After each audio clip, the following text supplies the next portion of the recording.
Hi guys, welcome back to Econ Time with SK. So grab your notebooks, your favorite cup of coffee, and let's get started. In this video, we continue with our introduction to the cross elasticity of demand.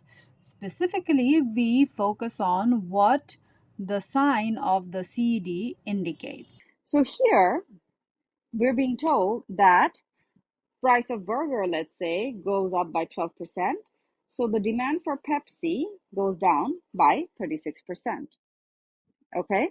So if you were to just calculate it, by definition, we know that the cross elasticity of demand is percentage change in demand for good B divided by percentage change in price of good A. Price of what has changed? Percentage change in price of burger, right? And due to a change in price of burger, basically demand for Pepsi has changed. So let's now just plug in the values. We know that this is 36% and this is 12%. So essentially, you have 3, right? But remember that this is actually a fall and this is actually a rise. So this fall is denoted by this negative sign. This minus sign essentially is showing you the relationship between these two variables. So what is at the top? That is the numerator, and the variable at the bottom, which we call the denominator. All right. So here, minus sign is basically telling me that when the price of Pepsi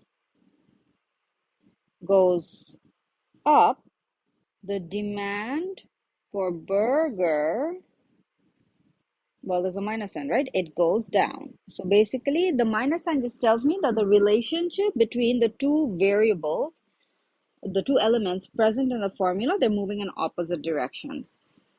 But what is the logic for this movement, right? Why is it that they move in opposite directions? What is the relationship between Pepsi and burger? To understand that, we need to see what is happening behind the scenes. So when Pepsi price goes up, we know that by the law of demand, quantity demanded of Pepsi is going to go down. So this is nothing but the law of demand. So now look at what we have. So we're seeing that when people buy less Pepsi, they also buy less burger. Well, that sounds like a clear case of joint consumption, right? We're saying that they're being jointly consumed, and whenever goods are being jointly consumed, we call them complements. So here we have an explanation of why when we see a negative sign with the cross elasticity of demand, it means that we are dealing with complements. All right, guys, I shall see you in the next video. Take care. Bye.